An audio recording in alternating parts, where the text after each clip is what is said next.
And hello.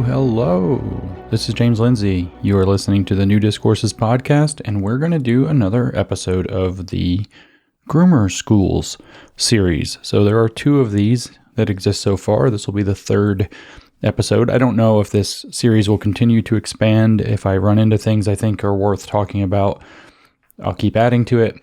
But there's something worth talking about now. So to kind of briefly summarize the two previous episodes in this little series, Groomer Schools, in the first of the episodes, I talk about the long history, I said it's a long history of sex education, but really it's the long history of communists using sex education in particular to destabilize children.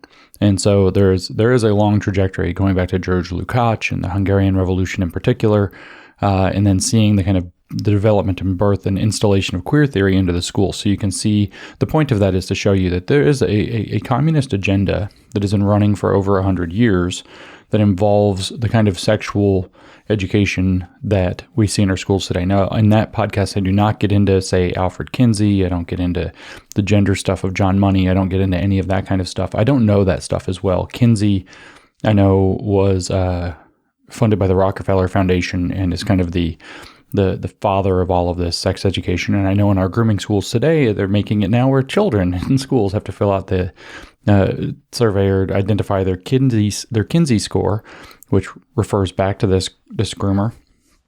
And the score is sort of like how straight or gay and sort of sexually kinky are you? And so you're supposed to figure this out as children now in schools as part of the so-called comprehensive sex education, which isn't really about educating about sex as in sexual activity, as in safe sex or whatever. It's about all of this other nonsense. And so in episode 1, I don't touch on Kinsey. I don't touch on, the gender ideology in the way that John Money capitalized upon this space created by the feminists and all this other nonsense. The gender thing's its own long story. We don't have to get into it right now. I don't touch on any of that, but I do talk about the sex education program that was used in the Hungarian Revolution, and that there has been a long trajectory leading up to queer theory being installed in our schools that ties it all into what literally amounts to a communist plot to destabilize America. In particular, if you remember, the cultural Marxist I've talked about here on the podcast before, Antonio Gramsci, identified 5 key areas of culture that need to be infiltrated and made counter-hegemonic. In other words, they have to be turned upside down and turned into communist values dispensaries or whatever. These 5 cultural pillars he named that need to be disrupted and made communist if you want to be able to make a communist revolution in the West. And he would have written this, in the 1920s. And these 5 pillars are family, religion, education, media, and law. And so this is particularly relevant. Of course, it's perpetrated through the media very strongly, but it's particularly relevant to not only also in education, but to disrupting the family. So the goal, how are you going to disrupt the idea of the family structure? Well, you create a plot, and we're going to talk a little bit more about this in this episode of the podcast, where you make it so that the children feel like their parents can't understand them. And so that's going to be one of the 3 big topics of the podcast today, where we're going to kind of draw some of these themes together. The second episode of the Groomer Schools series, I read an academic paper from a queer theorist talking about queer theory in early childhood education, which is kind of a monstrous paper, Queer Futurity and Childhood Innocence Beyond the Injury of Development by Hannah Dyer from Carleton University, in the journal Global Studies of Childhood from 2016. I won't go all the way into that, but you can recall, I read the whole paper, but you can see that the author is saying that we need to intervene all the way to the bottom of early childhood education, and even in terms of developmental psychology, and bring queer theory into understanding that, with the purpose, as she says in her own words, to destabilize the idea of childhood innocence, to frame innocence out as though innocence is a social construct that was created by adults, foisted upon children for their own oppression, and that children need to be made less innocent. And she says that, this is all maintained in her own words, that there are all these theories of healthy childhood development, and that queer theory needs to be brought into those because it's actually very damaging. She makes all kinds of strange arguments. She says, I dwell on the contradiction that results from the synchronous assumptions of the child's asexuality and proto-heterosexuality to show how emphasizing sexuality within a discussion of children's education is constructive. And then she goes, well, what does all that mean? She's saying that there's a contradiction that we say that children, being children, are asexual. They are not, in fact, specifically asexual. They're in fact presexual. To be accurate, they will grow into sexual entities, but they are not specifically sexual entities. In the fact that they are not sexually mature yet. But she says that, well, we groom children through ideas, and it's reinforced by the idea of childhood innocence, but we groom children, notice the iron law of woke projection there, into a proto-heterosexuality. We teach them from a young age that boys should be with girls and girls should be with boys, at least for most people. And that this, of course, creates a very difficult time for LGBTQ people, children in particular. And so she then rails on the It Gets Better campaign that frames out that challenge that gay and lesbian and bisexual children will face, as Dan Savage framed it out as being ultimately character building and encouraged to avoid youth suicides and other problems. This campaign called It Gets Better, you come out as an adult when you understand your sexuality, which has a developmentally appropriate arc to it. It gets better, he said, you come out better as a result of, and life gets better. It's very difficult basically the theme is it's very difficult to be a gay teenager, but it gets better. Don't kill yourself. I promise you it gets better, speaking from experience. This is a great kind of mentorship angle Dan Savage creates, and of course, so the queer theory has to destroy it. And she says essentially that it acknowledges that there's this oppression of gay children by the idea of normativity itself that needs to be abolished. And so she argues, and this is consonant with kind of the second thing I really want to kind of summarize in this episode of the podcast. It's kind of constant with this idea that she says that LGBTQ, creating a stable LGBTQ identity is not a good idea. It's not the mission of queer theory. So what's left is to destabilize the identity of the child, to keep them completely fluid and unable to know themselves.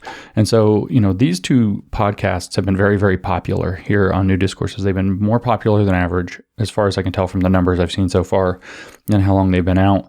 I'm hearing that they're having a great impact. So I think they're important. You should listen to both of the arguments in full. You can hear me read through this entire ridiculous paper, and the second takes about 2 hours. The first one's about an hour. In this episode, I want to tie those together, put them in context, and then add a third piece, which is how critical race theory actually integrates into this, which is actually very important. And you're going to see when we start thinking about it in terms of A, that there's a plot involved, and B, that you have this identity destabilizing function that's meant to cut and sever ties from the family and undermine the institution of the family. What you're going to actually see is what we're seeing, whether it's through the brand name of social emotional learning, or whether it's under comprehensive sex education, whether it's under culturally responsive or sensitive or literate or whatever education or teaching or whatever the other brand names happen to be. What you're going to see is that there is actually this coordinated program, and what it reproduces is Mao's program in the schools that created the Red Guard. The goal is to use your children as the tools that are going to destabilize society. And that's why we have groomer schools. It's not just to groom kids for the pedophiles, etc., which is something that's happening. I think I characterize that. I know I characterize that in one of those two podcasts. I don't remember which one of the two it is, but it's the deal that Saruman makes with Wormtongue in The Lord of the Rings. For those of you who are dorks like that in the Two Towers, Saruman basically says, you destabilize King Theoden and the Rohan army so that we can conquer from this side or whatever for his bid for whatever he's doing. And basically you can have your pick of the women. And of course he's going to pick Lady Eowyn or whatever. He's got this nasty, covetous kind of thing going on. Well, I said that the handshake between the pedophiles and the communists is basically the same. All the pedophiles, so-called minor attracted to PS for pedophiles, so not person, but pedophile. All of these people that they're trying to now normalize, very fast-track normalizing of the pedophiles under a umbrella of queer theory, they have a handshake agreement with the communists. You destabilize the children, create sexual abuse, whatever it is. You can have you help us win. You can have your pick of the kids, and that's basically what we're seeing here. And so pretty important to realize how gross this is, but I think you're going to come away realizing just how deep and dangerous and insidious this is, and how desperately important it then therefore is to get all of this garbage, both critical race theory and queer theory, out of the schools. So welcome to Groomer Schools episode 3 here on the New Discourses podcast.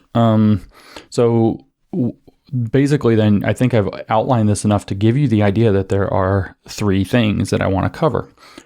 One is what are the 1 and 2 are what are the big points of this, and then 3 is how is critical race theory, etc., used to make this go. And I think it's very important to understand the mechanism behind this whole program that's being introduced, ramrodded into our schools. And that critical race theory and queer theory are actually operating in tandem, kind of the left and right hands of catastrophe here. So the first of the 2 major things. So we got 2 major things that are happening, then why it's happening, or 2 major objectives, I should say, and then this other kind of tactical point. So of those 2, how this is happening points, why are they introducing queer theory? So we're just going to focus on queer theory primarily here. We're not going to get into the critical race theory till the end. Why are they introducing queer theory so vigorously, whether, again, is through any number of these brand names? We'll just focus in on social emotional learning and comprehensive sex education for the moment, because those are the 2 most prominent. But it could get under the brands of ethnic studies, because cultural identity Marxism, as I've called it, identifies cultures with identity groups and treats them in a Marxian way. So if you're gay, there's gay culture. If you're queer, there's queer culture. If you're non-binary, there's non-binary culture. And you have to see yourself as kind of like, if you're a member of that, as like a little ethno-state, and you have different knowledges and different ways of doing things and different governance and different rules, etc. You have to understand that they say that. Why are they, though, cramming all this in? And there are 2 primary purposes. And the first of these is actually to destabilize the family and separate generations. And this is, of course, very Maoist. If you don't know, from the Chinese Cultural Revolution, which took place from 1966 to 1976, one of the things that Mao sought to do was to destroy what he called the 4 olds, the Sujiu. I think I said that wrong, Sujiu. The 4 olds need to be dismantled and destroyed. So old habits, old culture, old customs, old ways of thinking. Those all have to be abolished, probably Alphaven. They need to be obliterated. They need to be sublated into communist ideology, really. They need to be broken down and then replaced with a communist revamping of them, which is the exact Gramscian counter-hegemony infiltration that I was just referring to as I outlined all of this. So that you can kind of see how all of this communist theory is coming together very tightly. And there's a lot of history before that. Mao was a member of the CCP going back to the 1920s. I don't want to get into all of it, but he actually also joined the Chinese Nationalist Party, the Kuomintang, in 1923, and probably worked to destabilize the Kuomintang from within by helping the Communist Party bring in racial identity politics while acting as fellow travelers. They were characterized as a nationalist group that was imposing Han supremacy or Han chauvinism. How do you say that? What was it? Hanhua, is that right? Hanhua Juyi or something like that in Chinese. Shaowen Jui. But anyway, it's Han supremacy or Han chauvinism. And they were saying that the Kuomintang, by being a Chinese nationalist group, was trying to make all the Chinese, but really what they were doing was imposing Han identity on all 55 racial minorities of China, racial minority groups. And so the Communist Party, the CCP, was positioning itself as good Han, literally Hao Han, so the good Han, which is in parallel to the good whites, and saying we're going to not do it like they are, and they were subverting the nationalist party, the Kuomintang, from within.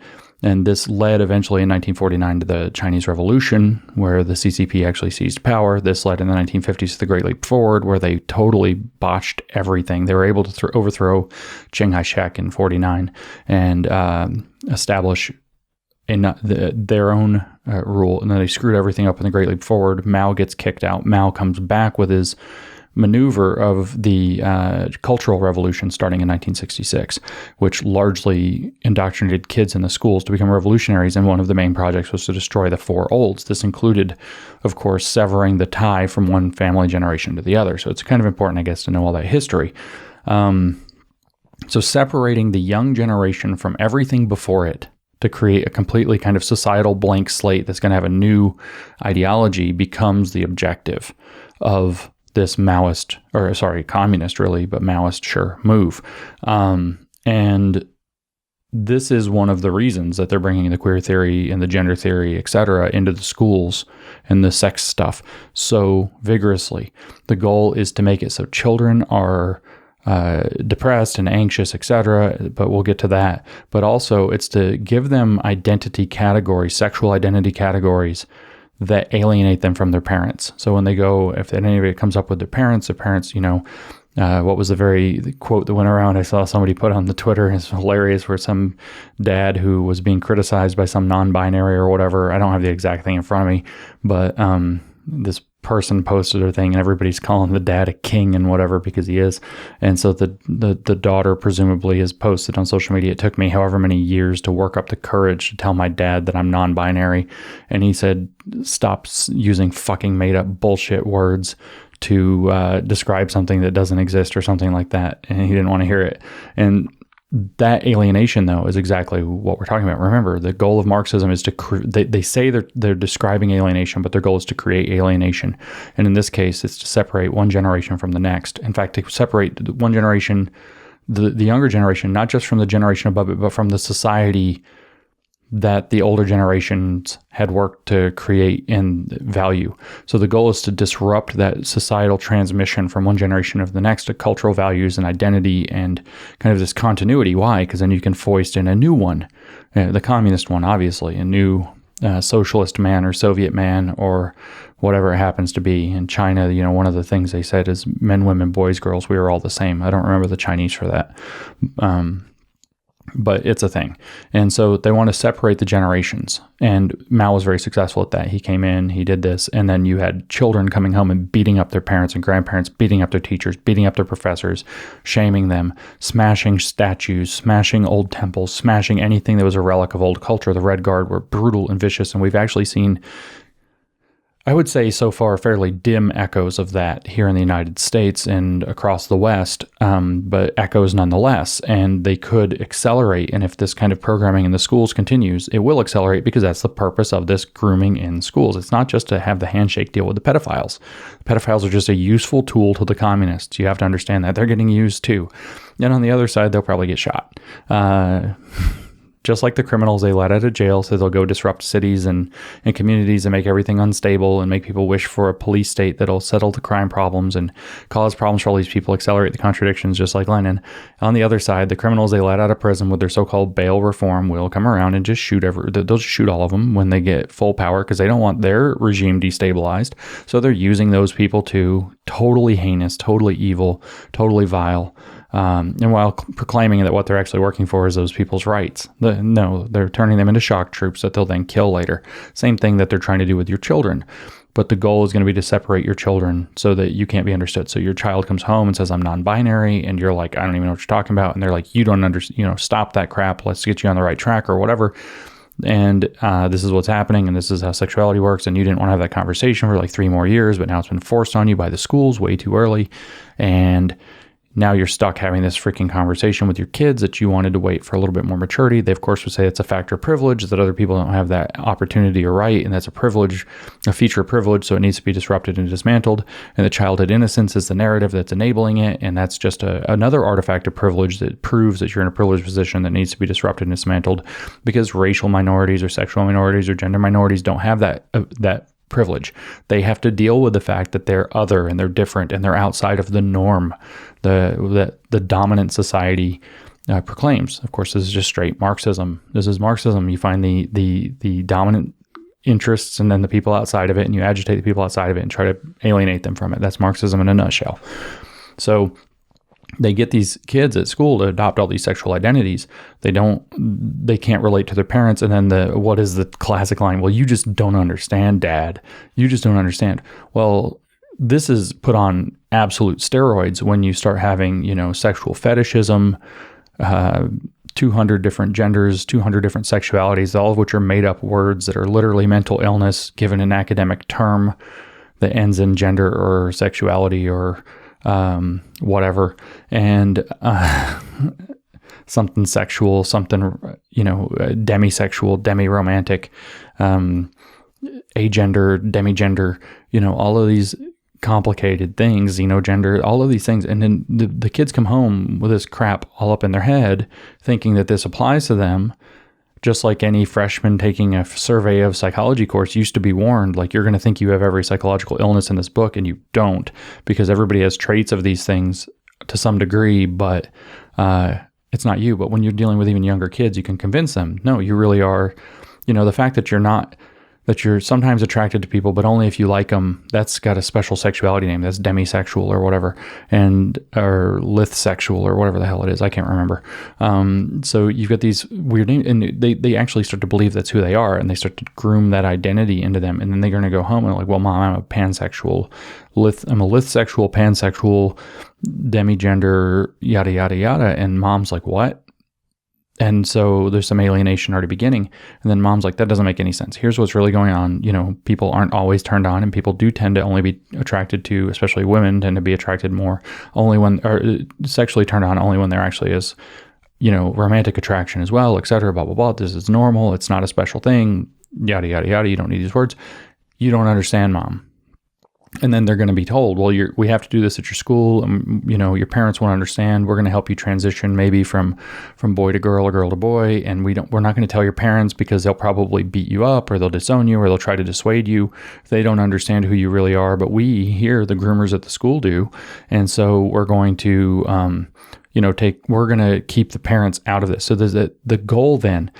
Goal number one of introducing all this grooming crap into the schools, all this under, like, again, social emotional learning and comprehensive sex ed are the two big buzz terms that are bringing it in, but it's ultimately queer theory and gender theory. The reasons that they're bringing them in is because it creates that alienation between the genders. It gives the kids, one of the two big purposes is it gives the kids a reason to look at their parents and say, you don't understand me. You don't get me. You're completely separate from me. We're not going to adopt the same values that kept people like me oppressed that you have. And so you alienate one generation from all the generations before. You disrupt that cultural continuity at the stage of the family. Religion, family, education, media, and law. Religion's going to get hit with this too, because your religion, your parents' religion, obviously, is what gave them those stupid backwards values, so that religion has to go. Hello, New Atheism movement as a critical religion studies movement, actually. It's your stupid backwards Christian religion or Muslim religion or whatever religion, Jewish religion, that actually gave you the wrong values about sexuality that make it so you can't understand me, Mom. And so Christianity's out, religion gets disrupted, but the family also gets disrupted. And the child then is in some weird, blah, blah, blah, poly this, whatever that, polyamorous and all this. And then they're not going to form stable family units either. So the communist agenda to destabilize the family while shooting a nuclear missile into the side of religion at the same time is strongly achieved by bringing critical gender theory and queer theory in through, say, SEL and comprehensive sex ed. So there's that aspect. So what's the second aspect?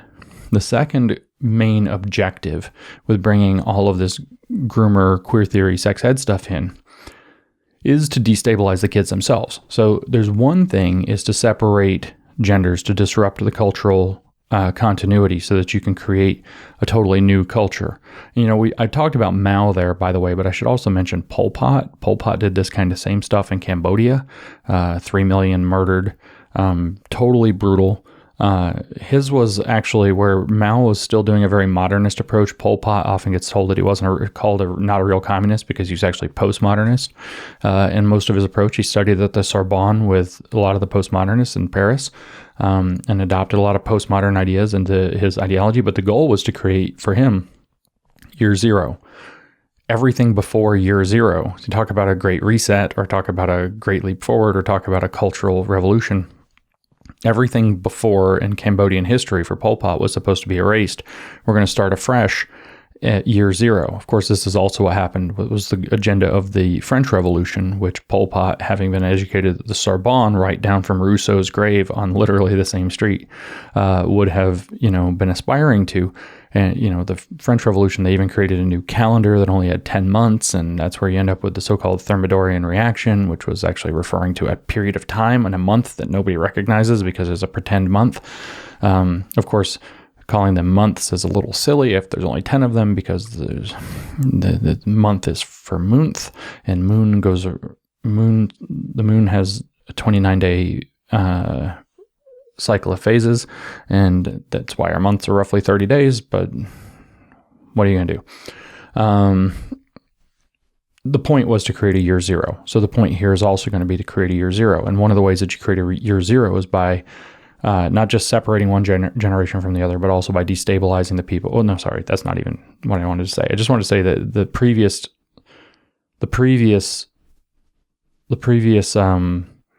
point that I was making, that separating one generation from the next, is to create a condition in which the next generation will accept a year zero. Then if you want that to be a very moldable new period of time going forward, that's where you want destabilized kids. That's how I wanted to say that. So you can see, again, here we have the same communist plot. I've invoked Mao, which is correct, and I've invoked Pol Pot in Cambodia with their genocide, which is also correct. You want to separate one generation from the next, so you kind of hit the reset button, and then you want a population that's ready to take up an entirely new way of being in the new calendar, the new regime, the new world order, whatever happens to be, and those people need to be destabilized. So here, our name for this thing is going to be the Great Reset, and that's kind of the context in which this is happening. And remember, your kids are pawns in this project. So the second reason then is to actually destabilize kids. And this is really what I was talking about in episode 2. If the communist plot thing that I just kind of summarized again was kind of episode 1 of Groomer Schools. Episode 2 of Groomer Schools was about this queer theory being an identity without an essence. So if they're going to program your kids in queer theory, the goal is to give them the inability to figure out who they are as an identity. In the second episode, I went through a lot of stuff. I'm not an expert in childhood development, but I know enough to know, for example, that the first stable categories of identity, you have to learn identity like everything else to a big degree. And you have to, that's a project. You're growing into who you are as an adult. It usually takes people till they're about 30 to fully kind of get a hold of who they kind of are. And then that begins to really mature. Like 25 is a mark where people's brains have actually finally developed. But identity category is a huge thing. So one of the first things that young children do is separate the world into 4 categories that are on a grid: adult versus child and male versus female. So there are men, there are women, there are boys, and there are girls. And they see themselves. And if you've ever dealt with children, you'll realize their categorizations on those things is very rigid. That's a grown-up thing. This is a kid thing. That's a boy thing. That's a girl thing. They're very rigid. And they often, boys think girls are gross, and girls think boys are gross, and adults are things to be deferred to. And, there's this, and kids are on their own plane. It's like there's a very rigid breaking of society, or of people, of the population, into 4 identity categories right out of the gate for kids. You'll notice that race wasn't on the list. It's not. It's adult, child, male, female. And that 4-part identity categorization becomes very developmentally appropriate. Of course, queer theory just wants to disrupt all that. So when you see this stuff going into like kindergartens and even pre-K, where boy and girl are going to be made unclear, and they're going to try to disrupt the idea that there's a hierarchy of between adult and child, and we're going to disrupt childhood innocence. That's what's going on. But when you go all the way to full queer theory, whether it's with younger kids or even through the teen years, all along, and teen years are very important because that's where puberty is happening. So you're actually becoming a sexually mature. You're moving from that pre-sexual, so by default, in some sense, asexual identity into a mature sexual identity as a human being. Like something biological is actually going on. By the way, queer theorists, it's not all up for grabs like you want to pretend, so that you can do things like lower the age of consent as low as you want because you have your handshake with the pedophiles. What you have there is a very important time for people to identify and become in touch with their adult identity as male, female, masculine, feminine, gay, straight, whatever it happens to be. And so if you can get people stuck where they're having to chase an identity without an essence, where they, just like we read in the paper in episode 2, that the goal is not to allow a stable LGBT identity. Let me see if I can actually find where she says that. The goal is not to allow a stable LGBT identity. She says in this article, this is in the introduction, a move beyond commonly employed sociological techniques for securing the child's, quote, right to LGBTQ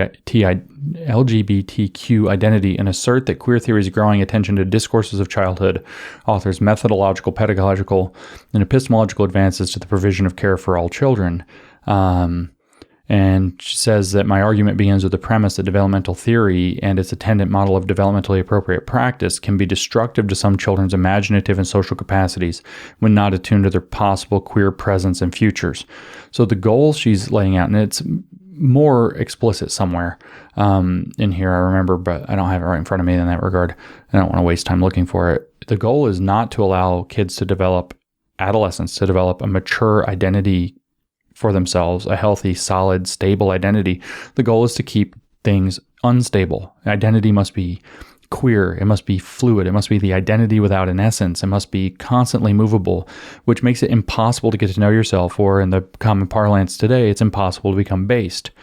And it also makes you very moldable, especially when you're a young child and you're trying to figure this stuff out, and your categories, your basic categories of human beings are being destabilized and blurred. There's no the hierarchy between adults and children, which is where boundary setting and lots of other, basically everything that makes the immature child, able to function and be safe and to grow in a healthy way, as guided and mentored by mature adults who, by the way, again, queer theorists, biological things are happening here. Human beings do not come out of the womb fully developed. Their brains don't even finish cooking for 25 years.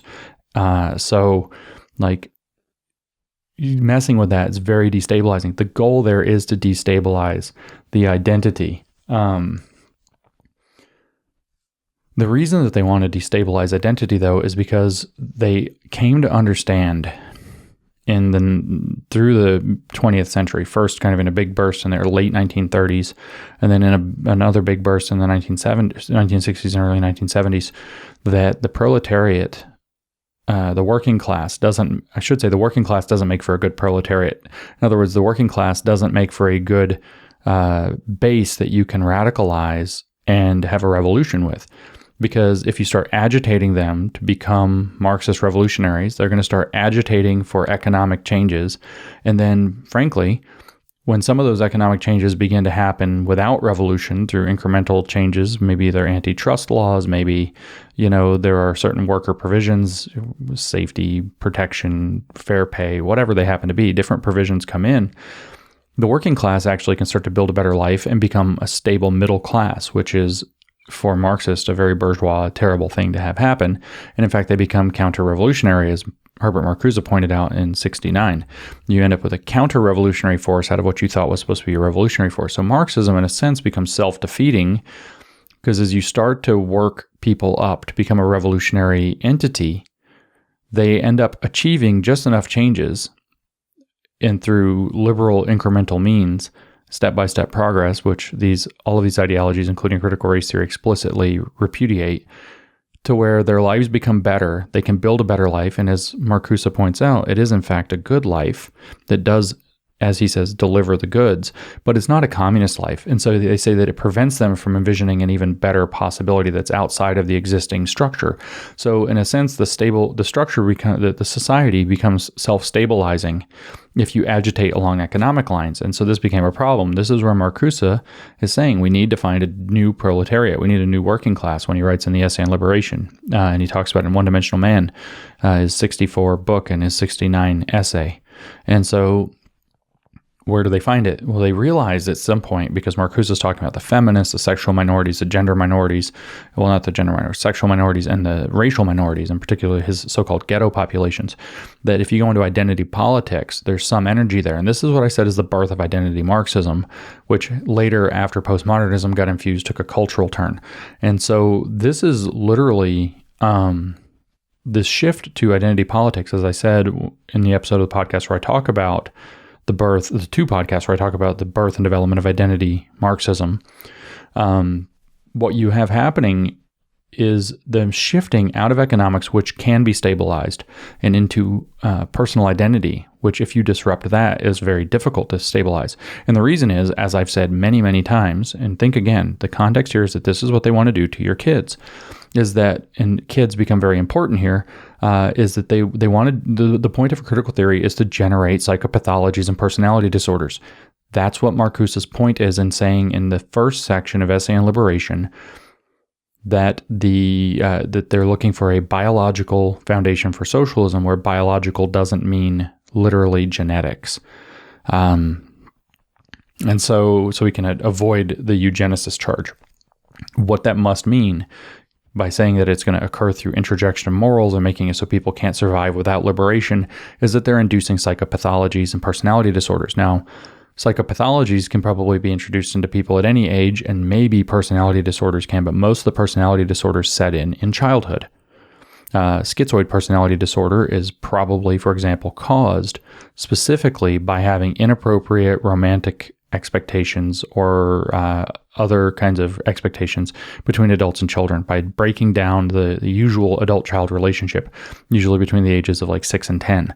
And then you have this emotional retreat by the victim, the child, into kind of their real self, retreats into an internal cocoon, and they create a split off or schizoidal false identity that they project outwardly that has no real emotional engagement.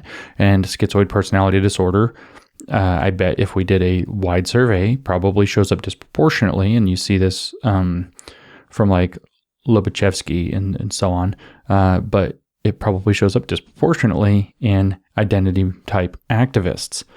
Feminists, I would say, in particular, queer theorists is probably very high, because one of the traits with queer theory, for example, here, one of the traits of a schizoid personality disorder is that they tend to write stories for themselves and envision themselves, very active creative memory. They could make great novelists where they're writing stories in the novel of all of their experiences and their stories of their life, and kind of having massive psychological meltdowns when life doesn't actually deliver those to them, when their fantasy world that they're creating for themselves doesn't match reality.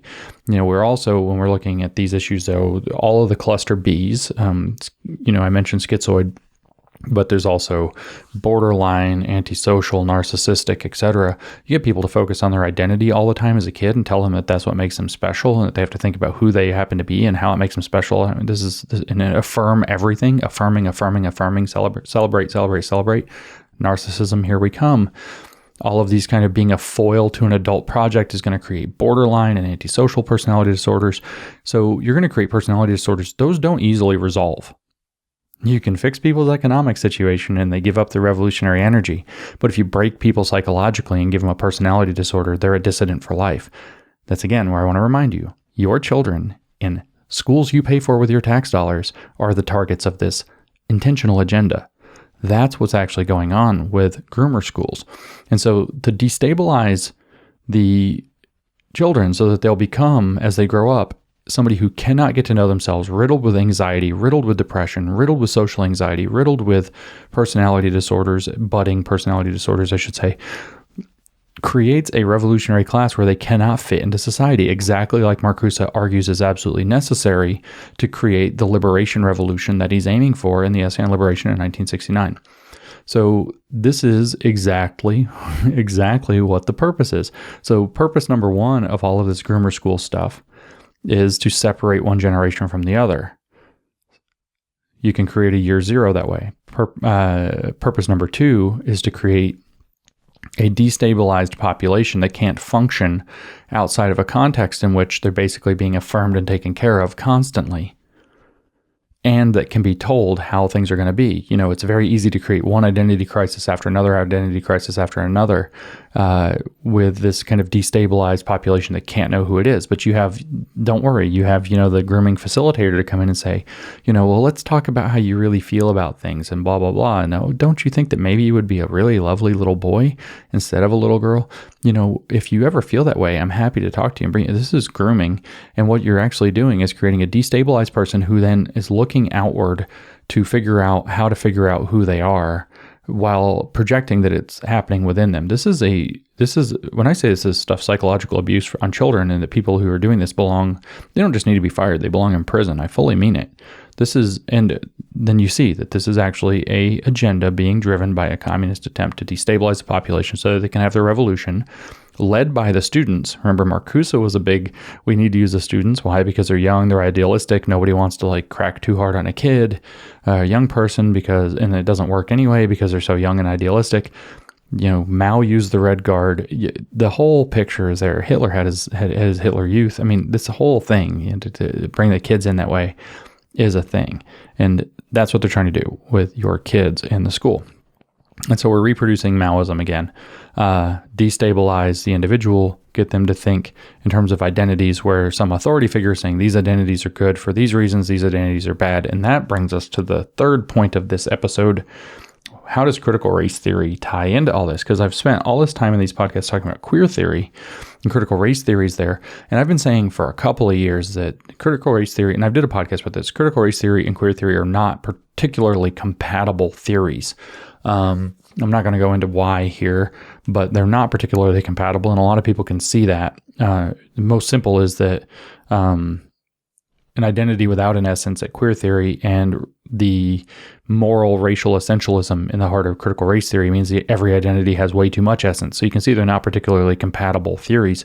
And I've been trying to tell people, no, they work like you have one monster and it has a left hand and a right hand. And those sometimes they're at odds, but most of the time those left and right hands work in coordination to do damage. And that's what's going on in the schools with critical race theory right next to queer theory.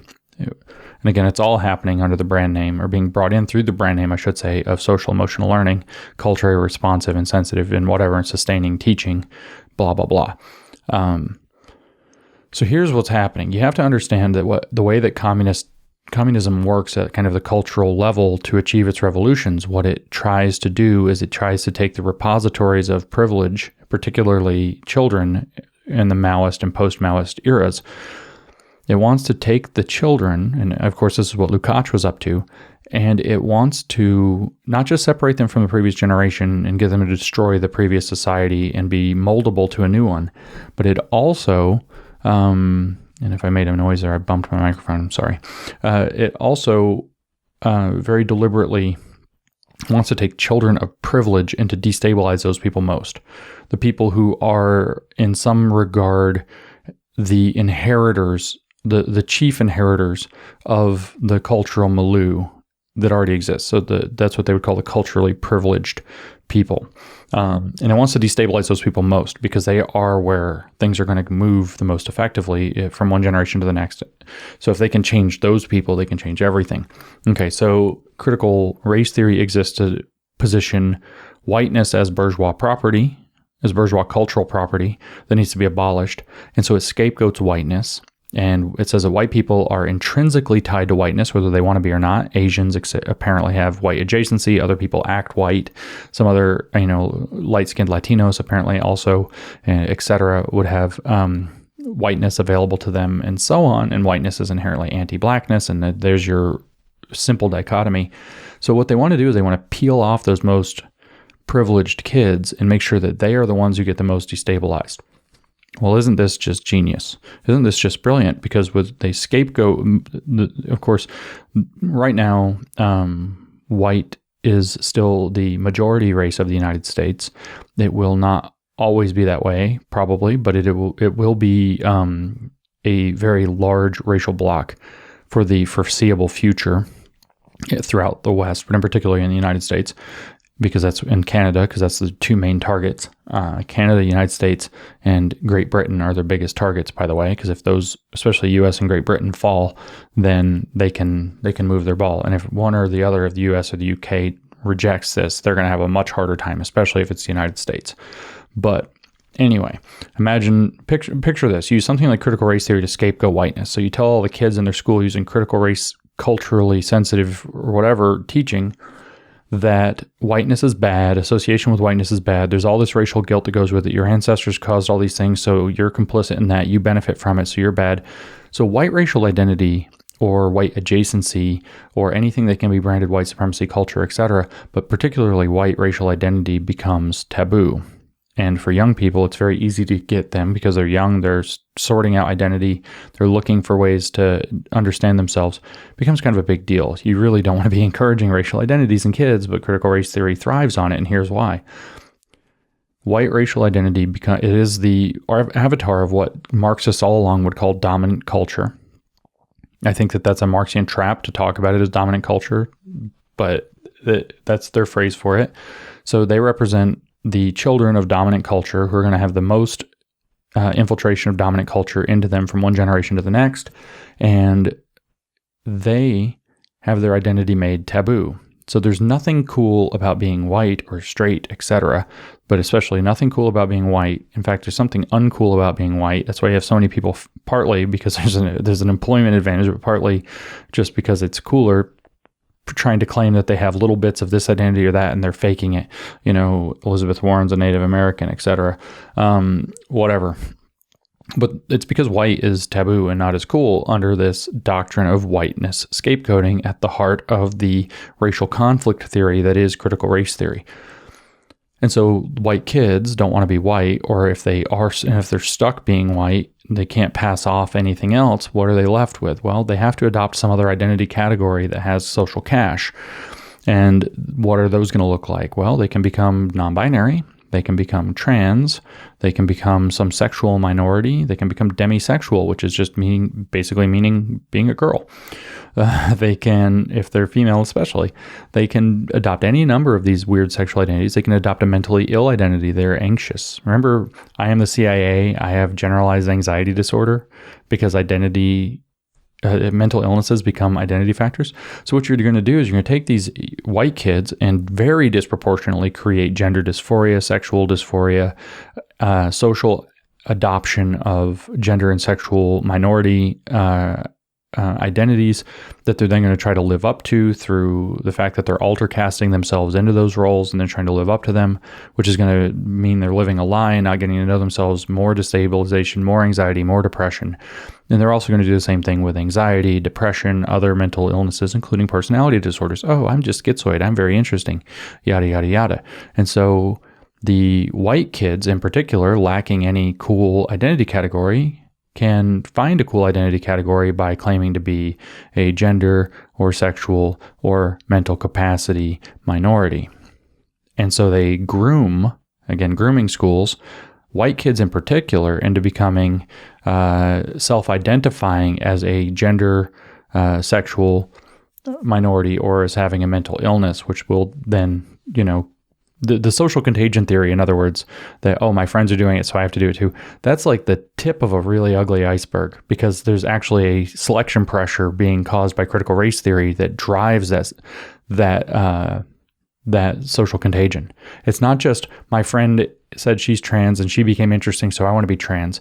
So my friend said she's trans and she's interesting, and I'm not cool any other way. And in fact, who I happen to be is demonized, because my racial identity is scapegoated. So that's where I'm saying left hand and right hand. On the right hand, have them smashing down your sense of self by creating a racial consciousness. That's the point of critical race theory, is to raise a racial consciousness, and then to say these races are intrinsically tied up with something bad or are bad or have moral deficiency or whatever. There is no such thing as a positive white identity is an exact quote from The End of White Fragility by Robin DiAngelo. There is no such thing as a positive white identity, but there's a positive queer identity. There's a positive mentally ill identity. And then you set them loose in their kind of social milieux, especially on social media. Tumblr comes to mind, but everywhere, TikTok, etc. And boom, you have the perfect recipe to completely destabilize primarily the most privileged group, racially as they would see it. So you racially scapegoat children of members of the so-called dominant racial culture while giving them a handful of sexual identities to get to occupy, or mental illness categories to get to occupy, that make them interesting, or disabled categories. Look at those poor people who actually say that they want to be made blind, or that they want to be amputees, or they want to be disabled in some way, or that they are disabled and they want to keep their identity as such. It's not just that there's a desirable positive pressure drawing them to adopting these things as identities, disabled, queer, gender minority or whatever. There's also a pressure pushing them in that direction in the first place, because they are being made to think of themselves in terms of a racial identity, and then being told if they're white or white adjacent that their racial identity is bad. This is extraordinarily insidious. You must understand that the two are working in coordination in this way to steer your kids right into a ditch. And that ditch is going to create all kinds of destabilization problems, because that destabilized population is very moldable to the new communist ideology that's going to be foisted upon when the revolution is fully complete. But they're also going to become the Red Guard, just like Mao had. Now, as far as the parallels to Mao go, this gets even worse. If you don't know, and I don't want to misrepresent myself as being overly educated about Mao's everything, but I know that he separated the population, in particular also the children, into 10 categories. 5 of these were labeled red. Red for communism means good. 5 of these were labeled black. They were bad. And so you have this exact thing. If you're white, you are labeled with a black category. That's a scapegoated category. That's bad. That's one of the privileged, the bourgeois categories of identity. Bad. So what can you do? Well, if you want there are, however, these red categories that you can adopt, like being non-binary, or in other ways, gender fluid, gender queer, gender whatever, queer something. And so you label kids with a black identity, and you tell them there's a red identity that they can adopt if they wish. But then it happens to be the black identity is their race, something they can do nothing about. And the red identity is a destabilizing sexual identity that's supposed to be an identity without an essence, that if it's ever made stable is, a black identity again. Being stably gay or lesbian is a black identity now. Their categories are much broader. Because why? Because it reaffirms the binary, right? So, you can become non-binary, you can become trans, and that's why there's a pressure to take kids who are probably gay and transition them. And then those kids are going to have problems for their whole lives. So look how much alienation you achieve, and look how much separation you achieve from their previous generation. You really don't understand.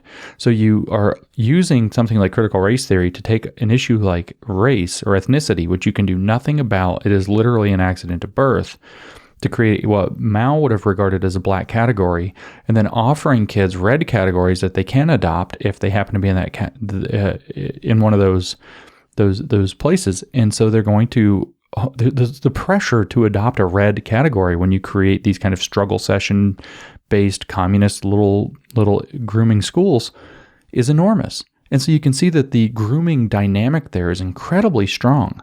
And you must understand that this is exactly what's going on in the schools. This is exactly why they're bringing things in like social emotional learning, to break kids down psychologically, to tell them that they're products of trauma constantly so that they're psychologically and emotionally vulnerable, to tell them that certain identity categories are, if we were using Maoist language, are black, but here are these red ones that you can adopt instead. And what happens when you adopt a red identity in Maoism? You become part of the Red Guard. And so your job is to then perpetuate the abused become the abuser. The cycle of abuse persists. So those kids then bully other kids for their identity while creating an image of, hey, look, there's this new, very privileged identity, these what Mao would call red identities, and you can be one of us. And they bully them and they break them down, and then their black identity kids adopt a red identity. So critical race theory in schools not only is trying to racially sensitize so they can have a Black Lives Matter style Red Guard revolution, say like we had last year, after they indoctrinated or programmed a bunch of kids to think in terms of race all the time, but also to create a selection pressure to drive them into queer theory, which will give them the idea that they have a moldable identity that could be, say, made into the new liberated identity. Sexual liberation is kind of at the heart of all of these things. So this is the dynamic of Groomer School. So to summarize this episode of the podcast here, Groomer School episode 3, what I've done is I've laid out an argument based on the first 2 parts of the Groomer School series, that there is a long-standing communist plot to use sexual and we'll add in gender, queer theory generally, style grooming into the schools to destabilize the population in order to get ready to have a communist revolution. Secondly, that this is being done specifically to sever your connection to your sense of identity. So you're severing from the previous generation, causing kids to want to destroy the previous generation that doesn't understand and is the source of their problems and oppression. And all the old values, including the old religion that brought us there, that all needs to, whether it's Christianity or whether it's, Americanism or Western values or whatever, those all have to be dismantled and destroyed now because they are the source of their oppression. That's step one. Step two is you create a destabilized sense of identity itself because identity problems are far less easy to resolve than economic problems. So you're creating a new base for revolutionary energy in a destabilized population, especially youth population, that's going to become the drivers of the revolution. The student movement, as Marcuse had it, the Red Guard, as Mao had it. Remember again, these are your children that they're doing this to. And they are going to be very important to realize that they're doing this with identity factors because you can stabilize people economically and bring them out of this nightmare. And it's very difficult to do that if they give them a personality disorder, a psychological disorder, or a identity crisis-based disorder. That destabilization is going to be deep, it's going to be scarring, and it might be permanent in many cases. They are your children, by the way. And so the purpose of that, though, is to create a very strong cycle driving the exact same dynamic that Mao used to create his Red Guard in the Cultural Revolution of China between 66 and 76 that obviously flipped China over and established Mao's absolute rule. By pushing kids in a way where they're born, the identity they were born with, if it's just like, if they happen to have been a racial minority, especially if they're black, then you think, oh, well, they're getting a pass. No, they're being agitated by race. So they're turning black people into the racial shock troops because everything's anti-blackness, and then manipulating all the races in between. And the white kids are being scapegoated completely. And so the kids in between, the so-called browns, are being told that their complicity in whiteness is horrific. So they're going to bully the white kids and move away from it if it all works. But whiteness becomes demonized. It becomes a black identity. You can't have a black identity. And then they're offering them and grooming them into these sexual identities and mental illness category identities and gender identities that give them a way out. It's not just that they're given a pathway to having an identity that their friends will consider cool. It's got a much deeper nastier thing and a nastier element to it, which is that they're trying to break from the previous generations of society, create a moldable population and destabilized population that can be molded and that requires affirmation and care, say from the state, that they're going to use as the basis for the new regime. And they're doing it by creating a very strong identity-based selection pressure where the so-called Maoist language, not racial language, black identities are so heavily scapegoated that the red identities that they construct with the sexual grooming become very desirable for people to move into. And so you can see what's going on. And you can also see why this is something that, A, in the short term, you need to get your kids away from this. However you have to get your kids away from this. But B, because the public schooling system and even the private schooling system, which is infected in the same way because it's in literally everything, and private schools having lots of resources tend to be targeted very vigorously with this because it's all making sure everybody stays in those acceptable bourgeois politics that nobody would want to have the wrong ones. Nobody would want to do something hateful or bigoted. So the goal then, the short term is you have to get your kids away from this. Long term, we have to reclaim our schools. We actually have to purge our education system, both public and private, of this stuff. It has to be removed. And I will use the phrase in the literal sense, and people will seize upon it if they want, with extreme prejudice, because this dynamic is incredibly powerful and incredibly effective. And that's why there's social emotional learning in the schools. Make your kids psychologically and emotionally vulnerable, then hit them with this big dynamic I just described for the purposes of destabilizing them so that they can have a moldable population and can sever the tie to the previous generation. So now you understand why we have grooming schools. Now you understand what is really going on, whether, again, social emotional learning, comprehensive sex education, critical race theory, culturally responsive teaching, ethnic studies, etc., etc., etc. This is all just a bunch of brand names that are being applied to this exact strategy to destroy your kids, to destroy our society. And it's happening in our schools, on our taxpayer dime, and we have to fight it. We must fight it. We must win.